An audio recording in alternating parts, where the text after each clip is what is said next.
Hello అండి, నేను ఇప్పుడు ఫిష్ ఫ్రై చేస్తున్నానండి. ఇవి మ్యాగ్నేట్ చేస్తున్నాను. కొద్దిగా ఉప్పు, పసుపు, కొంచెం కారం అండి. ఇవి ఇలా కలిపేసి మ్యాగ్నేట్ చేసి పెట్టుకుంటాను పక్కన. నేను ఒక పావు గంట అరగంట ఇలా వదిలేస్తానండి. ఈ ఉప్పు కారం అవి బాగా పడుతుంది వీటికి. ఇదిగోండి ఫిష్ ఇలా నేను మ్యాగ్నేట్ చేసుకుని పావు గంట అవుతుంది. ఇప్పుడు ఆయిల్లో వేపేసుకుంటున్నానండి. ఇవి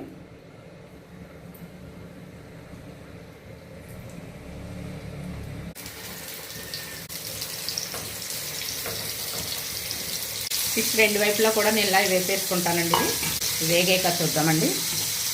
ఇవ్వండి వేగిపోయండి. చేపలు తీసేస్తున్నాను నేను. ఇందులో కొంచెం ఆయిల్ వేస్తున్నాను నేను.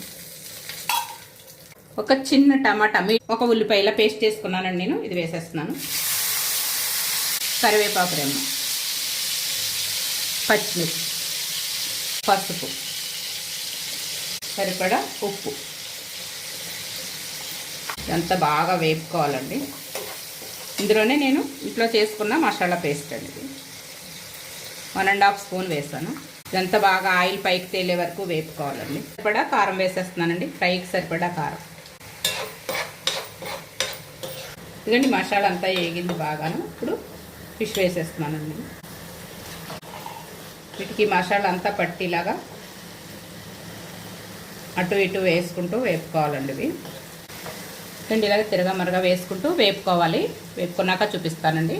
అయిపోయిందండి ఫిష్ ఫ్రై. కొద్దిగా గరం మసాలా వేస్తున్నాను, అలాగే కొంచెం కొత్తిమీర. అంతే అండి, ఫిష్ ఫ్రై రెడీ.